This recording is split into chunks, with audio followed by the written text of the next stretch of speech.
Revista Espírita, 1869, coletânea de casos. Apresentação.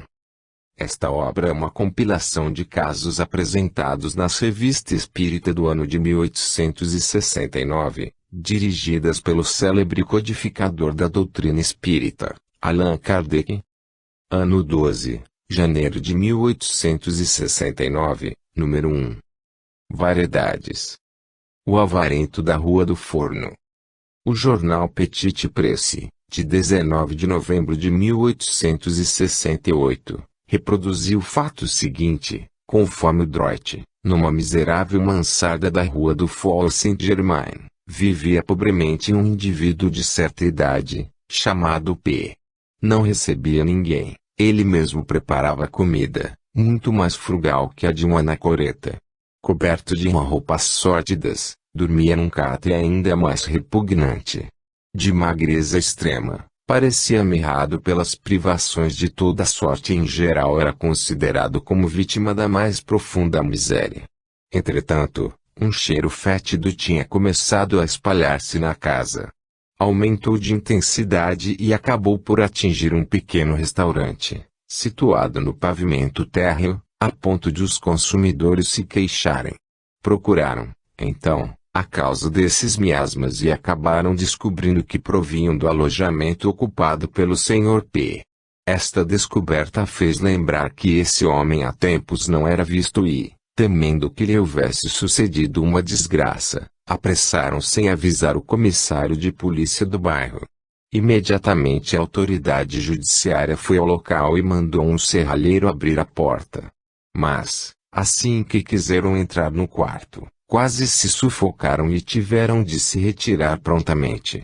Só depois de ter deixado por algum tempo entrar o ar do exterior é que puderam entrar e proceder às constatações com os devidos cuidados. Um triste espetáculo ofereceu-se ao comissário e ao médico que o acompanhava. Estendido sobre o leito, o corpo do Sr. P. encontrava-se em estado de completa putrefação. Estava coberto de moscas varejeiras e milhares de vermes roíam as carnes, que caíam aos pedaços. O estado de decomposição não permitiu reconhecer com exatidão a causa da morte, que ocorrerá há bastante tempo, mas a ausência de qualquer traço de violência fez pensar que se deveu a uma causa natural, como uma apoplexia ou uma congestão cerebral. Aliás, encontraram num móvel uma soma de cerca de 35.000 francos, tanto em numerário quanto em ações, obrigações industriais e valores diversos. Depois das formalidades ordinárias, apressaram-se em retirar os restos humanos e desinfetar o local. O dinheiro e os valores foram selados e recolhidos. Tendo sido evocado na Sociedade de Paris, esse homem deu a seguinte comunicação: Sociedade de Paris, 20 de novembro de 1868, Médium, Sr. Roux, perguntais por que me deixei morrer de fome, quando possuí um tesouro. De fato, 35.000 francos são uma fortuna. Aí, senhores, sois muito instruídos sobre o que se passa em torno de vós, para não compreender que eu sofria provações, e meu fim diz bastante que fali. Com efeito, numa existência anterior eu tinha lutado com energia contra a pobreza, que não havia dominado senão por prodígios de atividade, de energia e de perseverança. 20 vezes estive a ponto de me ver privado do fruto de meu rude labor. Por isso, não fui sensível com os pobres, que enxotava quando se apresentavam em minha casa. Reservava tudo o quanto ganhava para minha família, minha mulher e meus filhos. Escolhi para provação, nesta nova existência, ser sóbrio, moderado nos gostos e partilhar minha fortuna com os pobres, meus irmãos deserdados. Mantive a palavra. Vedes o contrário, porque fui muito sóbrio, temperante, mais que temperante. Mas não fui caridoso. Meu fim desventurado foi apenas o começo de meus sofrimentos, mais duros, mais penosos neste momento, quando vejo com os olhos do espírito.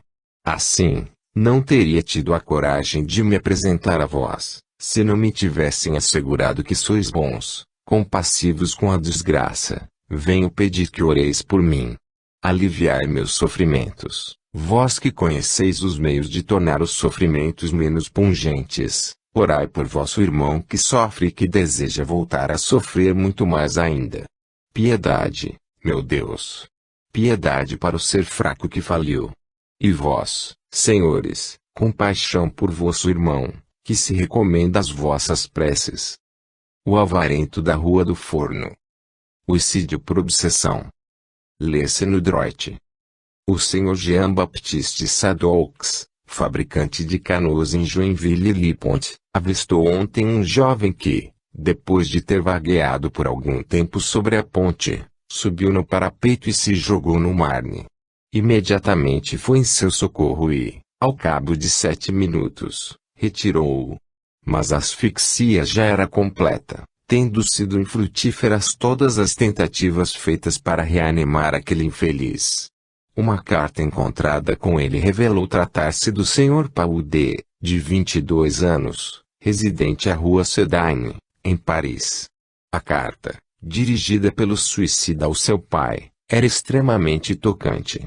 Pedia-lhe perdão por o abandonar e dizia que havia 2 anos era dominado por uma ideia terrível, por uma irresistível vontade de se destruir. Acrescentava que lhe parecia ouvir fora da vida uma voz que o chamava sem tréguas e, malgrado todos os seus esforços, não podia impedir-se de ir para ela. Encontraram, também, no bolso do paletó, uma corda nova, na qual tinha sido feito um nó corrêdio.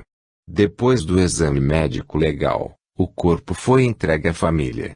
A obsessão aqui está bem evidente e, o que não o está menos, é que o espiritismo lhe é completamente estranho, nova prova de que esse mal não é inerente à crença. Mas, se o espiritismo nada tem a ver com o caso, só ele pode dar a sua explicação. Eis a instrução dada a respeito por um dos nossos espíritos familiares, e da qual ressalta que, malgrado o arrastamento a que o jovem cedeu para sua infelicidade, não sucumbiu à fatalidade. Tinha o seu livre-arbítrio e, com mais vontade, poderia ter resistido. Se tivesse sido espírita, teria compreendido que a voz que o solicitava não podia ser senão a de um espírito mau e as consequências terríveis de um instante de fraqueza. Paris, Grupo des Liens, 20 de dezembro de 1868, Médium, Sr. Nivade. A voz dizia, vem, vem.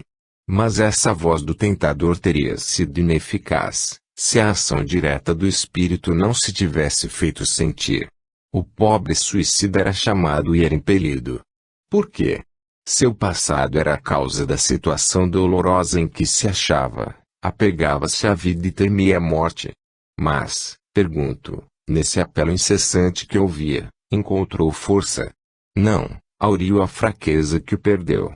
Superou os temores, porque, enfim, esperava encontrar do outro lado da vida repouso que o lado de cá lhe negava. Foi enganado, o repouso não veio. As trevas o cercam, sua consciência lhe censura o ato de fraqueza e o espírito que o arrastou escarnece ao seu redor e o criva de motejos constantes. O cego não vê, mas escuta a voz que lhe repete, vem, vem. E depois zomba de suas torturas. A causa deste caso de obsessão está no passado, como acabo de dizer. O próprio obsessor foi impelido ao suicídio por esse que acaba de fazer cair no abismo. Era sua mulher na existência precedente e tinha sofrido consideravelmente com a devassidão e as brutalidades de seu marido. Muito fraca para aceitar com resignação e coragem a situação que lhe era dada, buscou na morte um refúgio contra seus males. Vingou-se depois, e sabeis como. Entretanto, o ato desse infeliz não era fatal, tinha aceito os riscos da tentação, esta era necessária ao seu adiantamento, porque só ela podia fazer desaparecer a mancha que havia sujado sua existência anterior. Aceitara seus riscos com a esperança de ser mais forte e se havia enganado, sucumbiu. Recomeçará mais tarde, resistirá. Isto dependerá dele. Rogai a Deus por ele, a fim de que lhe dê a calma e a resignação de que tanto necessita, a coragem e a força para não falir nas provas que tiver de suportar mais tarde. Louis Nivard. Ano 12, fevereiro de 1869, número 2. Um caso de loucura causada pelo medo do diabo. Numa cidadezinha da antiga Borgonha, que nos abstemos de citar, mas que poderíamos fazê-lo, caso necessário, existe um pobre velho que fé espírita sustenta em sua miséria, vivendo penosamente da venda ambulante de quinquilharias pelas localidades vizinhas. É um homem bom, compassivo, prestando serviços sempre que se oferece ocasião, e certamente acima de sua posição pela elevação de seus pensamentos. O Espiritismo lhe deu a fé em Deus e na imortalidade, a coragem e a resignação. Um dia, num de seus giros, encontrou uma jovem viúva, mãe de várias crianças que, após a morte do marido, a quem adorava, perdida de desespero e vendo-se sem recursos, perdeu a razão completamente. Atraído pela simpatia para essa grande dor, procurou ver essa infeliz mulher, a fim de julgar se o seu estado era irremediável. A miséria em que a encontrou redobrou sua compaixão, mas, como também fosse pobre, só lhe podia dar consolo. Eu a vi várias vezes, disse ele a um de nossos colegas da Sociedade de Paris, que o conhecia e tinha ido vê-lo. Um dia eu lhe disse, em tom de persuasão, que aquele que ela lamentava não estava perdido para sempre, que estava perto dela, embora não o visse, e que eu podia, se ela quisesse, fazê-la conversar com ele. A estas palavras, seu rosto pareceu alegrar-se, um raio de esperança brilhou em seus olhos apagados. Não me enganareis? Perguntou ela. Ah! Se isto pudesse ser verdade. Sendo bom médium escrevente, obtive na sessão uma curta comunicação de seu marido, que lhe causou doce satisfação. Vim vê-la várias vezes, e de cada vez seu marido conversava com ela por meu intermédio. Ela o interrogava e ele respondia de maneira a não lhe deixar qualquer dúvida sobre a sua presença, porque lhe falava de coisas que eu mesmo ignorava, encorajava, exortava à resignação e lhe garantia que um dia iriam encontrar-se. Pouco a pouco, sob o império dessa doce emoção e desses pensamentos consoladores, a calma voltou à sua alma, a razão lhe voltava a olhos vistos e, ao cabo de alguns meses, estava completamente curada e pôde entregar-se ao trabalho, que devia alimentar-lhe aos filhos. Essa cura fez grande sensação entre os camponeses do vilarejo. Assim, tudo ia bem. Agradeci a Deus por me haver permitido arrancar assim feliz da opressão do desespero. Também agradeci aos espíritos bons por sua assistência, pois todo mundo sabia que essa cura tinha sido produzida pelo Espiritismo, com o que eu me regozijava. Mas eu tinha o cuidado de lhes dizer que nisso nada havia de sobrenatural, explicando-lhes o melhor que podia os princípios da sublime doutrina, que dá tanta consolação e já fez tão grande número de pessoas felizes. Esta cura inesperada inquietou vivamente o padre do lugar. Ele visitou a viúva, que tinha abandonado completamente, desde a sua moléstia. Dela ficou sabendo como e por quem ela e os filhos foram curados, que agora tinha a certeza de não estar separada do marido, que a alegria que sentia, a confiança que isto lhe dava na bondade de Deus, a fé de que estava animada tinham sido a principal causa de seu restabelecimento. Aí, todo o bem no qual eu pusera tanta perseverança em produzir ia ser destruído. O cura fez vir a infeliz viúva à paróquia, começou por lançar a dúvida em sua alma, depois fez que ela acreditasse que era um demônio, que eu não operava senão em seu nome, que ela agora estava em seu poder, e agiu tão bem que a pobre mulher, que ainda carecia dos maiores cuidados, fragilizada por tantas emoções, recaiu num estado pior do que da primeira vez. Hoje por toda parte só vê diabos, demônios e o inferno.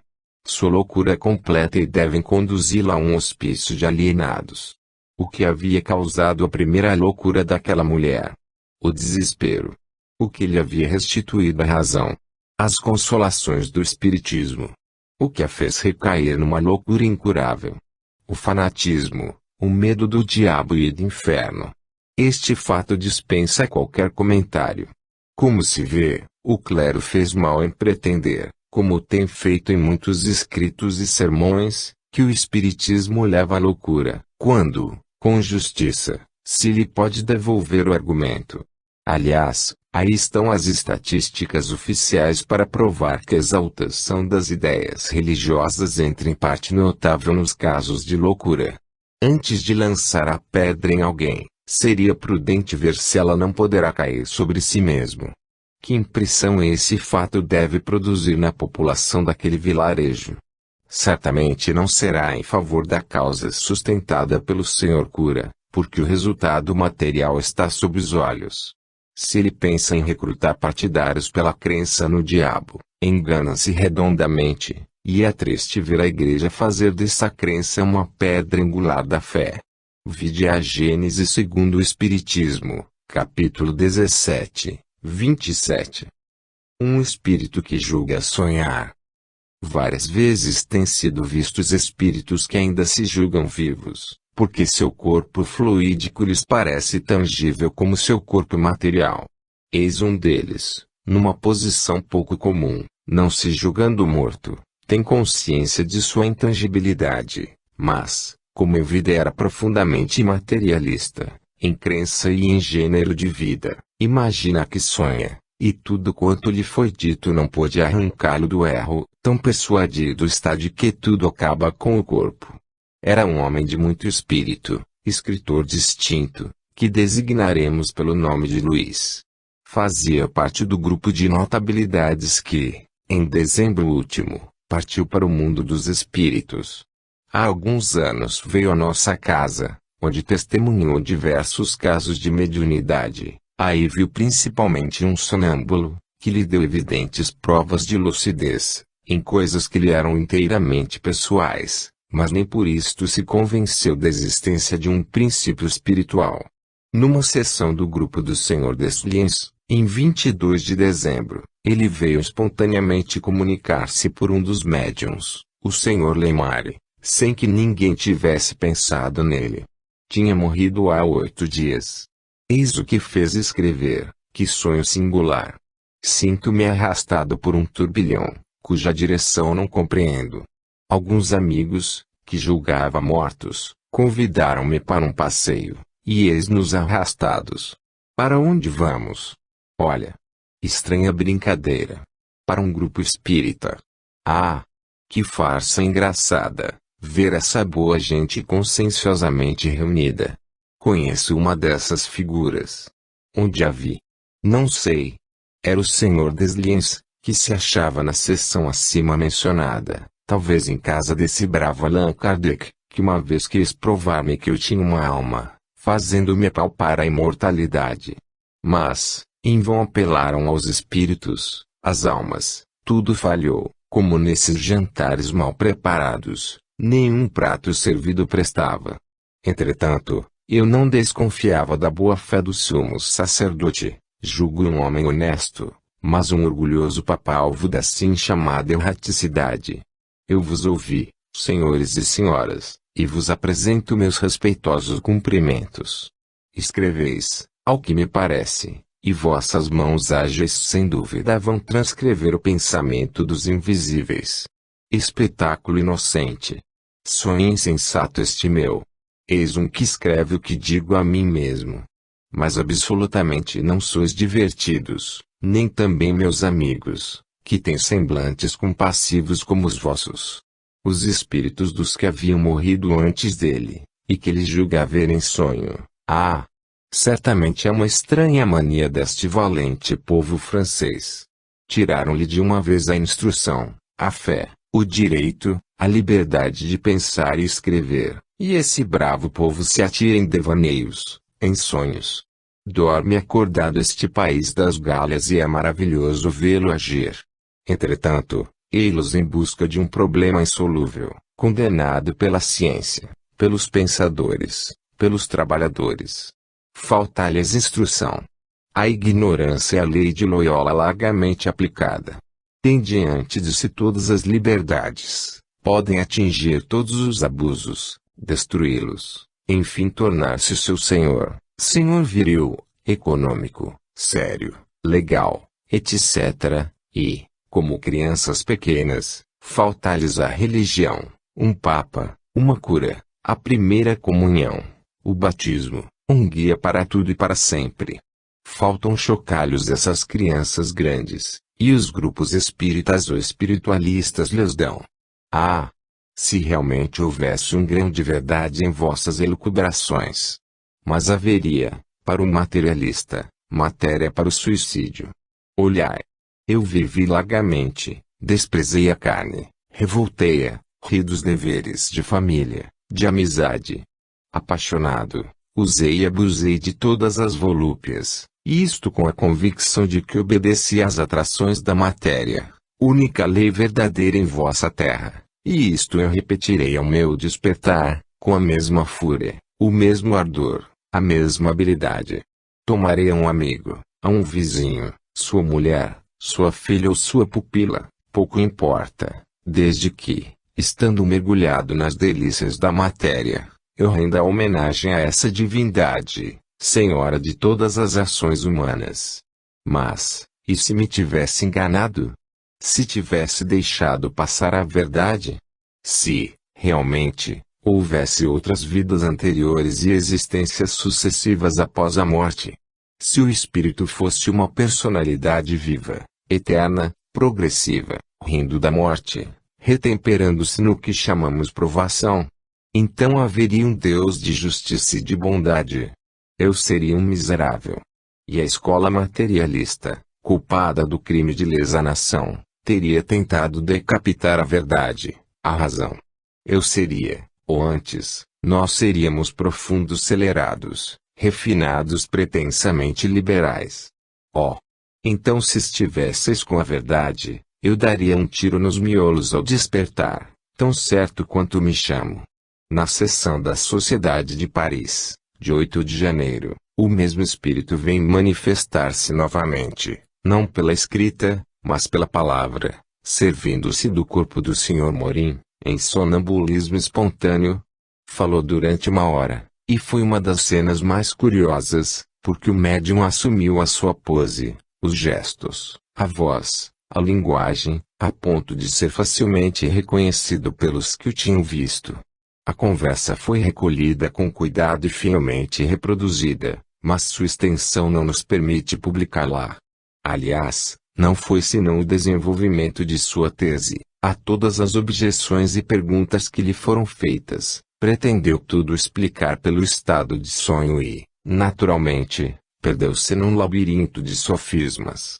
Ele próprio lembrou os principais episódios da sessão a que aludira na sua comunicação escrita, e disse, eu bem tinha razão de dizer que tudo havia falhado.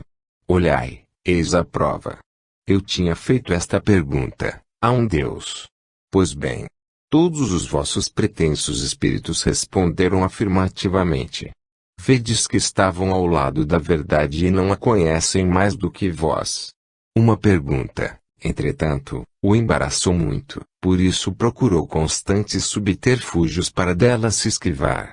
Foi esta, o corpo pelo qual nos falais não é o vosso, porque é magro e o vosso era gordo.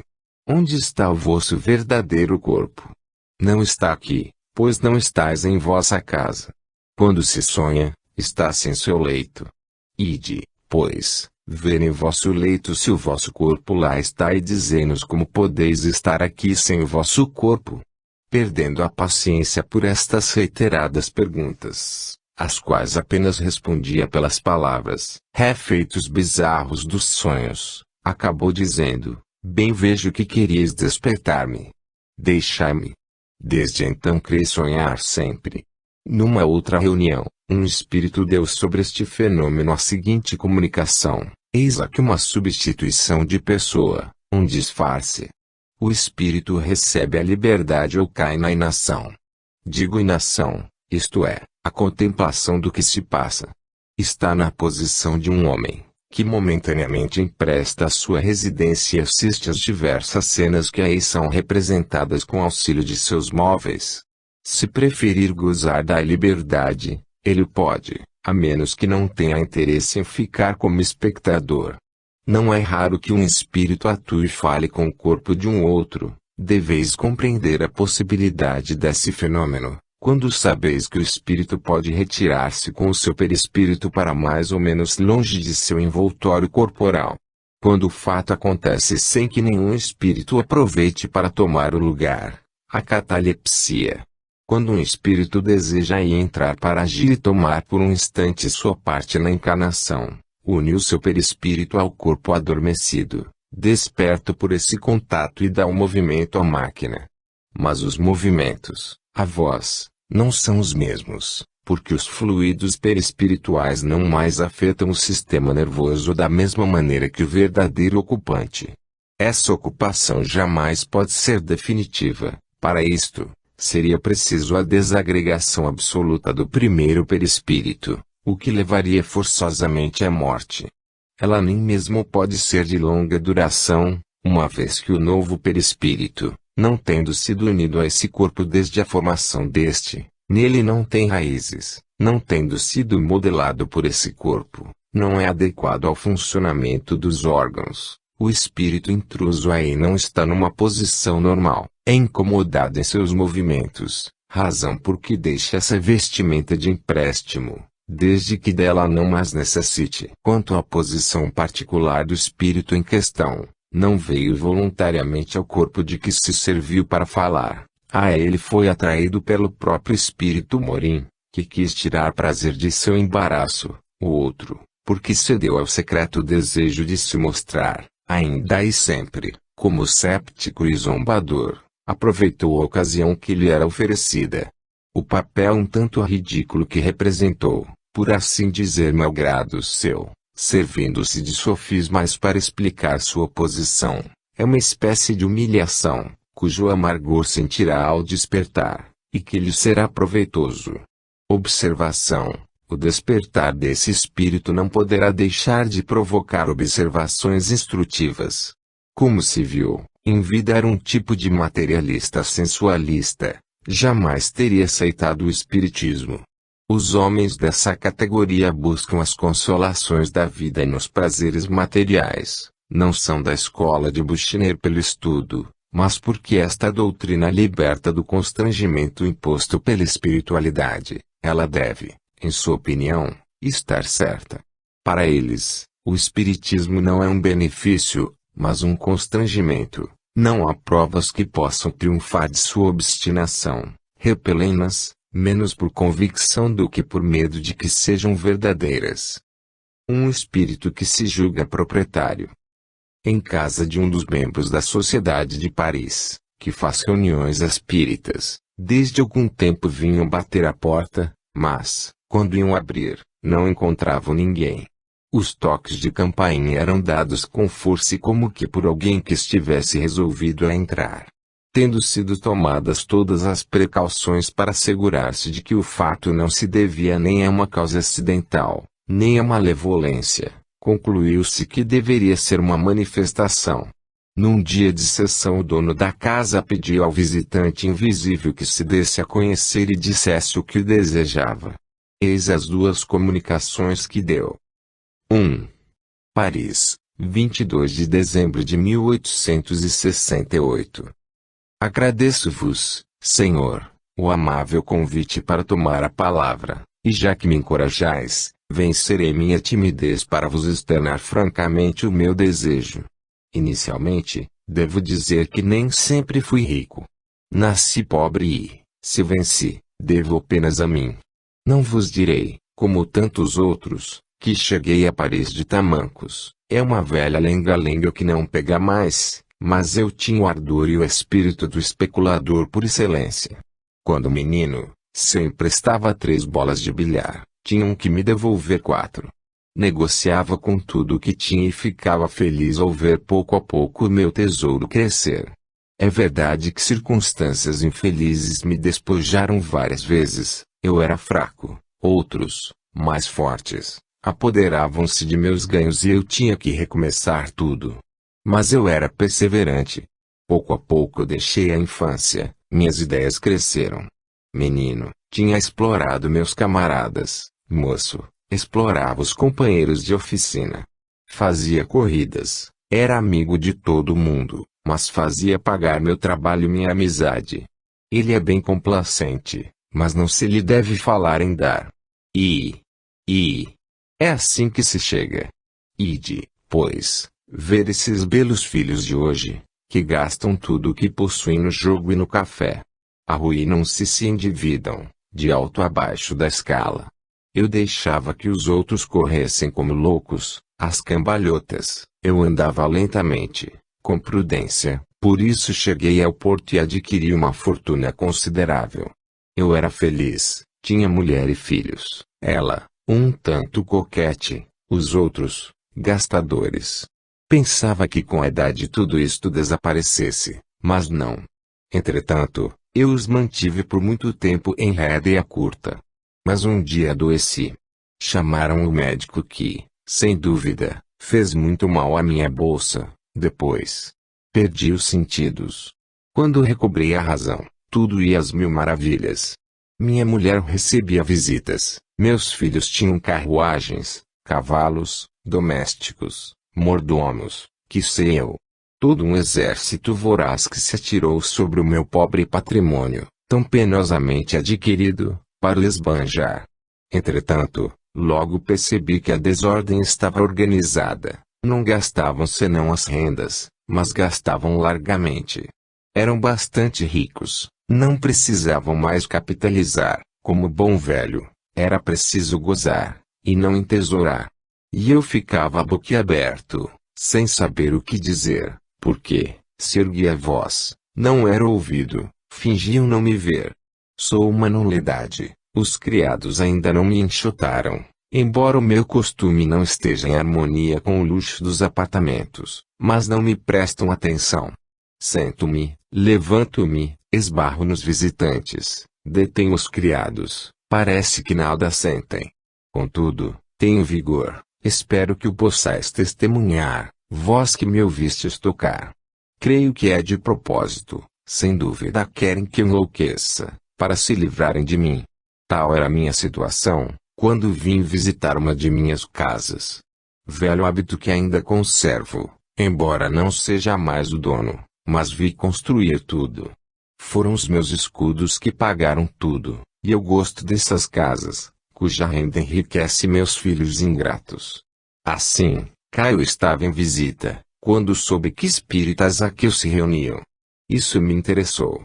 Inquiri-me sobre o espiritismo e soube que os espíritas pretendiam explicar todas as coisas. Como minha situação me parece pouco clara, não me desgostaria se recebesse, a respeito, o conselho dos espíritos. Nem sou um incrédulo, nem um curioso, tenho vontade de ver e crer, ser esclarecido e, se me reconduzirdes à posição de governar tudo em minha casa, palavra de proprietário, não subirei o vosso aluguel enquanto viver. 2. Paris, 29 de dezembro de 1868. Dizeis que estou morto. Mas pensais bem no que dizeis. Pretendeis que meus filhos não me veem, nem me escutam, mas vós me vedes e me escutais, já que entrais em conversação comigo, já que abris a porta quando toco, já que interrogais e eu respondo. Escutai, vejo que sois menos fortes do que eu pensava, e como os vossos espíritos nada podem dizer, quereis confundir-me, fazendo-me duvidar de minha razão. Tomais-me por uma criança. Se eu tivesse morrido, seria um espírito como eles e os veria, mas não vejo nenhum e ainda não me pusestes em contato com eles. Há, contudo, uma coisa que me intriga. Dizei-me, pois, porque escreveis tudo o que digo. Por acaso quereis trair-me? Dizem que os espíritas são loucos, pensais, talvez, em dizer aos meus filhos que me ocupo de espiritismo, dando-lhes, assim, meios de me interditar. Mas ele escreve. Mal acabei de pensar e minhas ideias já estão no papel. Tudo isto não está claro. O que é certo é que vejo, falo, respiro, ando, subo escadas e, graças a Deus, percebo claramente que é no quinto andar que habitais.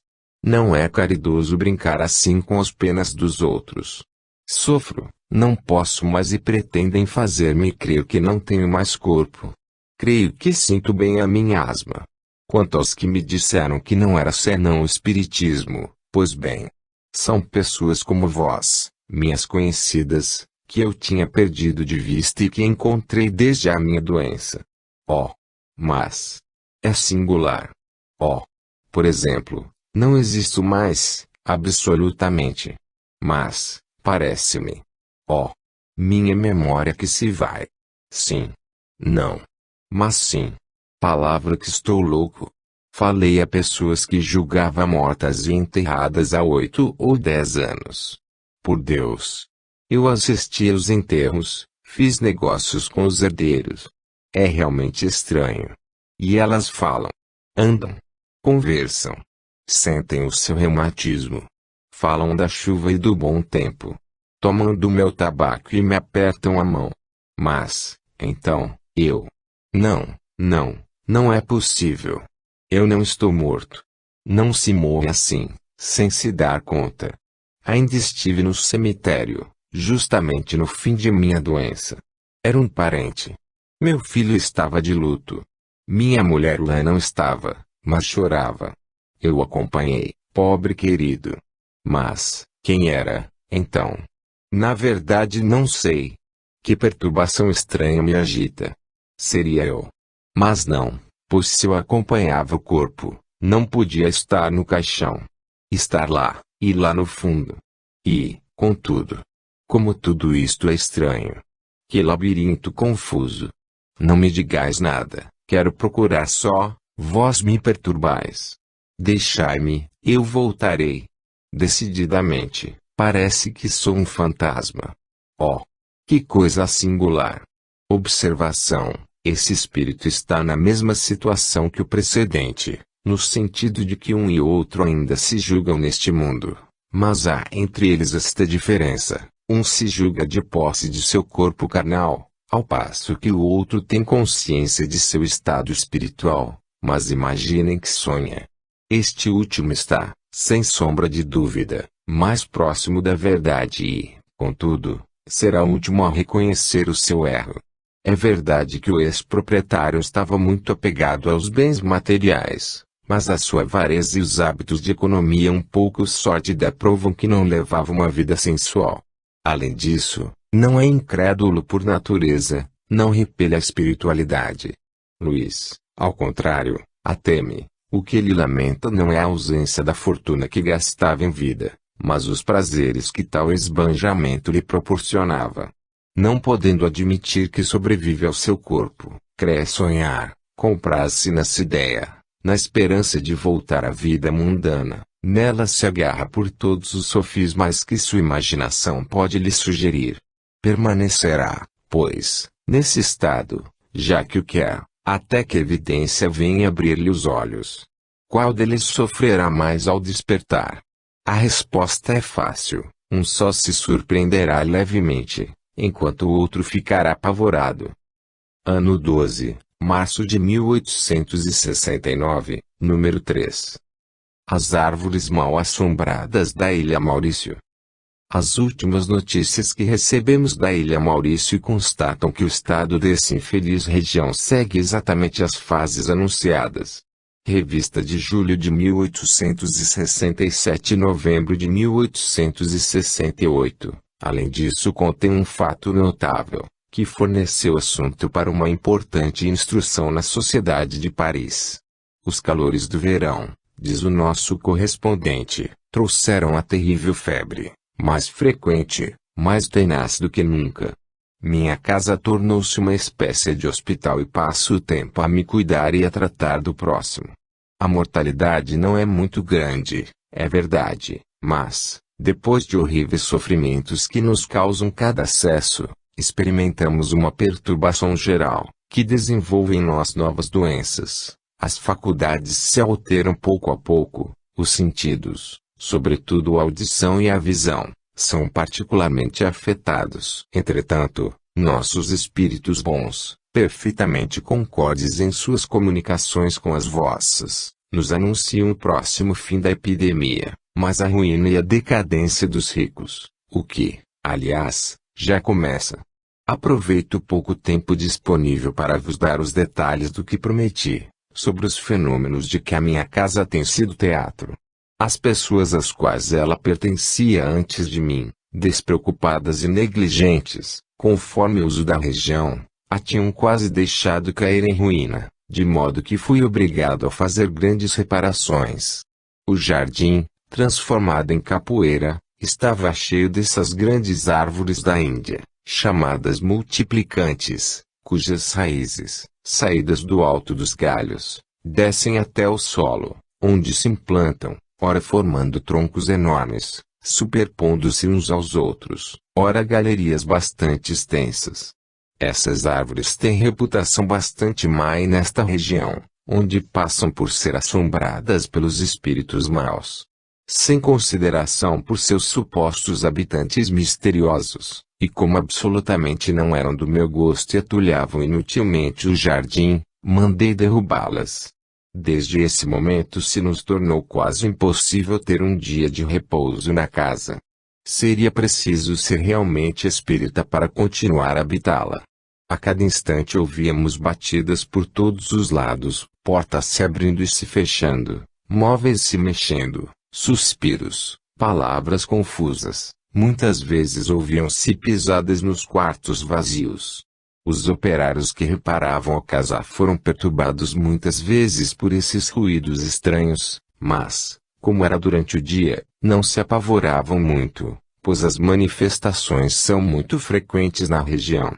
Por mais que fizéssemos preces, evocássemos esses espíritos e os doutrinássemos, eles só respondiam por injúrias e ameaças e não cessavam sua algazarra. Nesta época tínhamos uma reunião por semana. Mas não podeis imaginar todas as traquinadas que nos foram feitas para perturbar e interromper nossas sessões. Ora as comunicações eram interceptadas, ora os médiuns experimentavam sofrimentos que os forçavam à inação. Parece que os clientes habituais da casa eram muito numerosos e muito maus para serem moralizados, pois não lhes pudemos vencer a resistência, vendo-nos obrigados a cessar as reuniões, já que nada mais obtínhamos. Só um nos quis escutar e se recomendar as nossas preces. Era um pobre português, chamado Guilherme, que se supunha vítima das criaturas com as quais tinha cometido não sei que maldade, e que o retinham lá, dizia ele, para sua punição.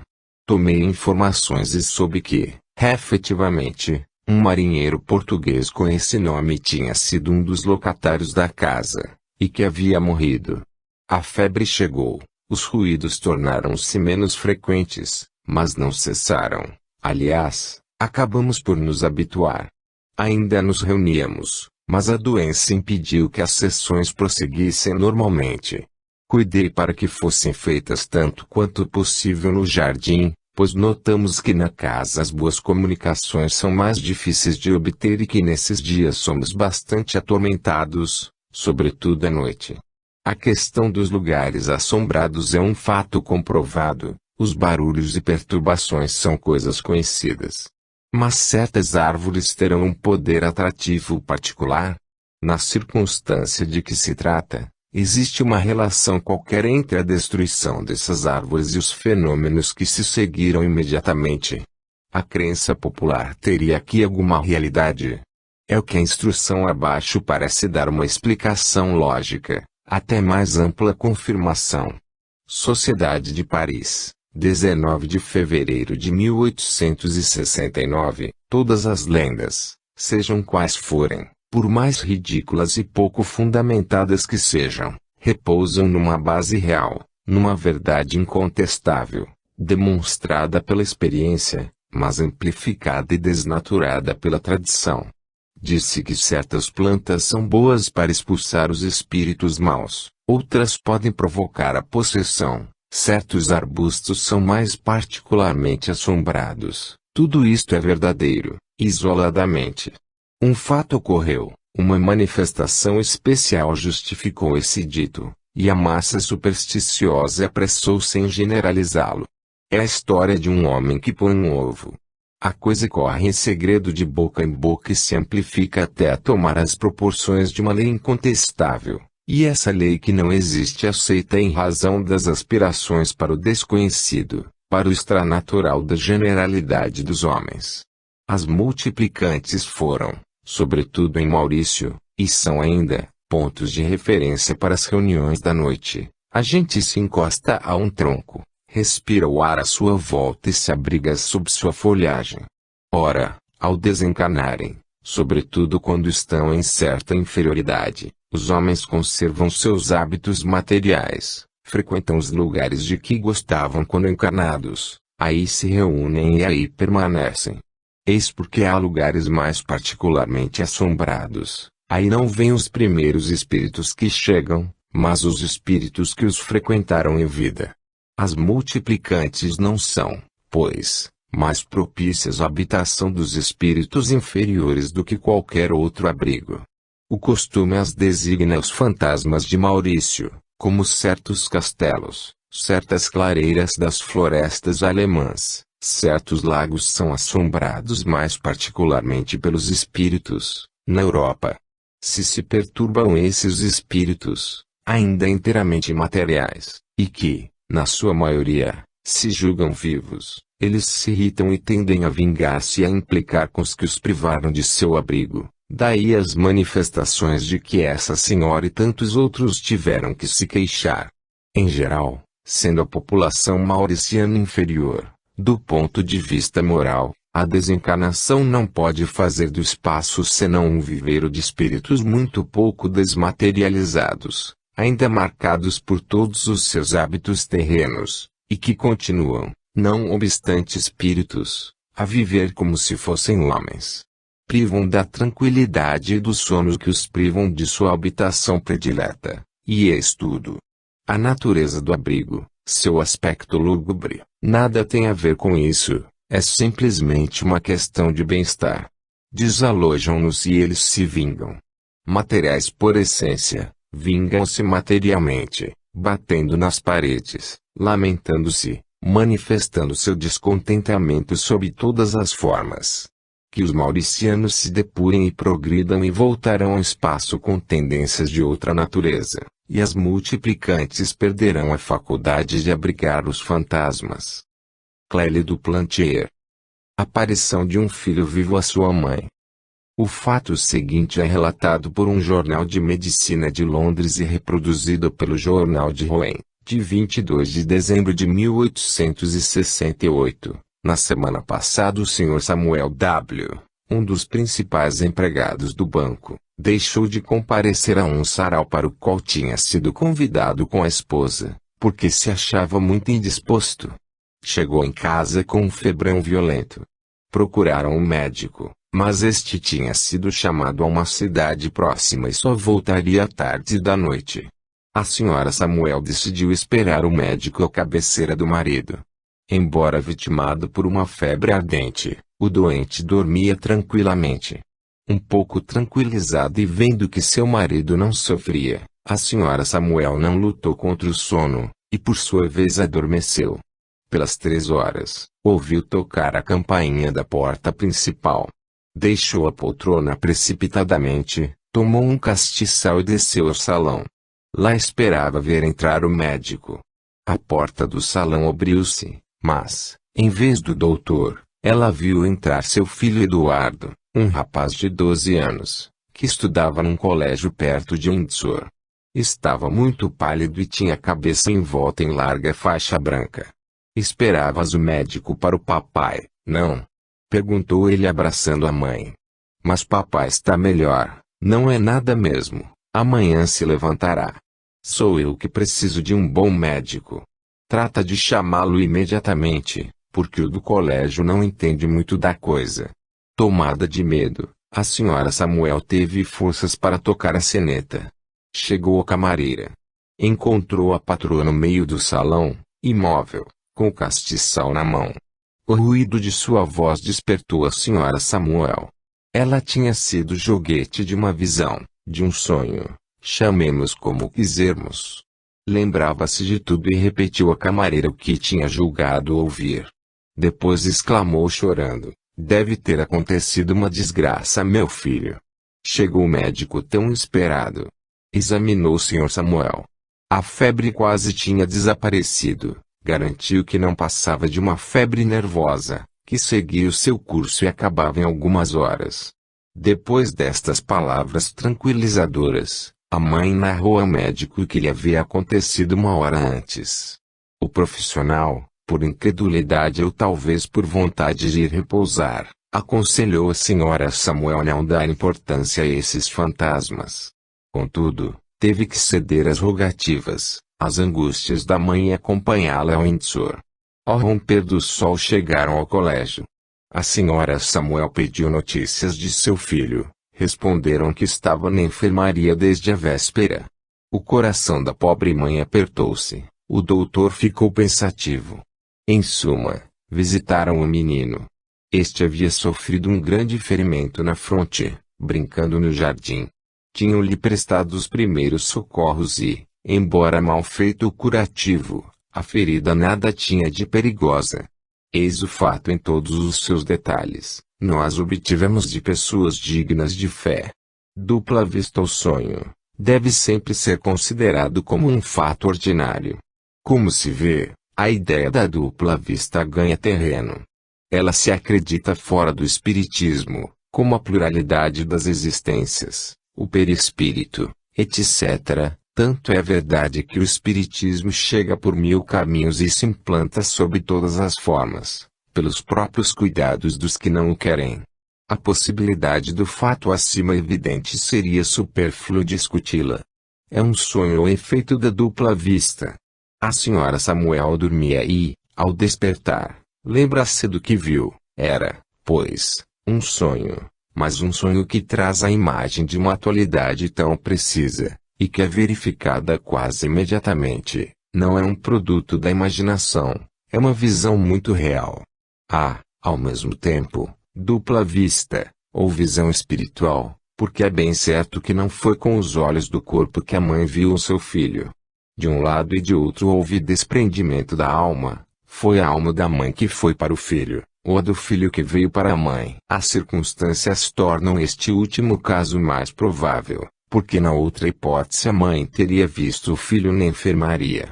Alguém que não conhece o espiritismo senão muito superficialmente, mas admite perfeitamente a possibilidade de certas manifestações, perguntava como é que o filho, que estava em seu leito, pudera apresentar-se à mãe com as suas roupas. Concebo, dizia ele, a aparição pelo fato do desprendimento da alma, mas não compreenderia que objetos puramente materiais, como roupas, tenham a propriedade de transportar para longe uma parte quintessenciada de sua substância, o que supuria uma vontade. Respondemos-lhe que as roupas, tanto quanto o corpo material do jovem ficaram em seu lugar. Após breve explicação sobre o fenômeno das criações fluídicas, acrescentamos, o espírito do jovem apresentou-se em casa de sua mãe com seu corpo fluídico ou perispiritual. Sem ter tido o desígnio premeditado de vestir-se com suas roupas, sem ter feito este raciocínio, minhas roupas de pano ali estão, não posso vesti-las, é preciso, pois, que eu fabrique roupas fluídicas que terão a sua aparência. Bastou-lhe pensar em sua roupa habitual, na que teria usado nas circunstâncias ordinárias, para que esse pensamento desse ao seu perispírito as aparências dessa mesma roupa. Pela mesma razão teria podido apresentar-se com a roupa de dormir, se tal tivesse sido seu pensamento. Para ele essa aparência se tornar uma espécie de realidade, tinha apenas uma imperfeita consciência de seu estado fluídico e, assim como certos espíritos ainda se julgam neste mundo, ele julgava vir à casa da mãe carne e osso, pois a beija como de costume.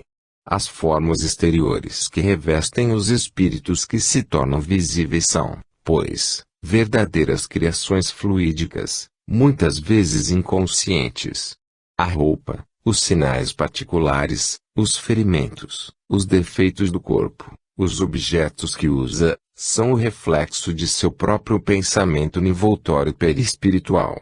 Mas, então, diz o nosso nobre interlocutor, é toda uma ordem de ideias novas, há nisso todo um mundo, e esse mundo está em nosso meio, muitas coisas se explicam, As relações entre os vivos e os mortos se compreendem. Sem a menor dúvida, e é o conhecimento desse mundo, que nos interessa por tantos motivos, que conduz o Espiritismo. Esse mundo se revela por uma imensidade de fatos, que são desprezados por não se compreender a sua causa. Ano 12, abril de 1869, número 4. A criança elétrica. Vários jornais reproduziram o seguinte fato: o vilarejo de Saint-Urbain, nos confins do Loire do Ardèche, está em polvorosa. Escrevem-nos que ali se passam coisas estranhas. Uns as imputam ao diabo, outros aí veem o dedo de Deus, marcando com o selo da predestinação uma de suas criaturas privilegiadas. Eis em poucas palavras, diz o Memorial de La Loire, de que se trata. Há cerca de 15 dias nasceu nesta aldeia uma criança que, desde a sua entrada no mundo, tem manifestado as mais admiráveis virtudes, os sábios diriam as mais singulares propriedades. Apenas batizada, tornou-se impalpável e intangível. Intangível, não como a sensitiva, mas à maneira de uma garrafa de leite carregada de eletricidade, que não se pode tocar sem sentir uma viva comoção. E, depois, é luminosa. De suas extremidades escapam, por momentos, reflúvios brilhantes, que a fazem assemelhar-se a uma lucíola. À medida que o bebê se desenvolve e se fortifica, esses curiosos fenômenos se acentuam com mais energia e intensidade. Até se produzem novos. Conta-se, por exemplo, que em certos dias, quando se aproxima das mãos e dos pés da criança algum objeto de pequeno volume, como uma colher, uma faca, uma xícara, mesmo um prato, esses utensílios são tomados de um fremito e de uma vibração sutis, que nada pode explicar. É particularmente à tardinha e à noite que esses fatos extraordinários se acentuam, tanto em estado de sono, quanto em vigília. Por vezes, então, e aqui raia o prodígio, o berço parece encher-se de uma claridade esbranquiçada, semelhante a essas belas fosforescências que tomam as águas do mar na esteira dos navios, e que a ciência ainda não explicou perfeitamente.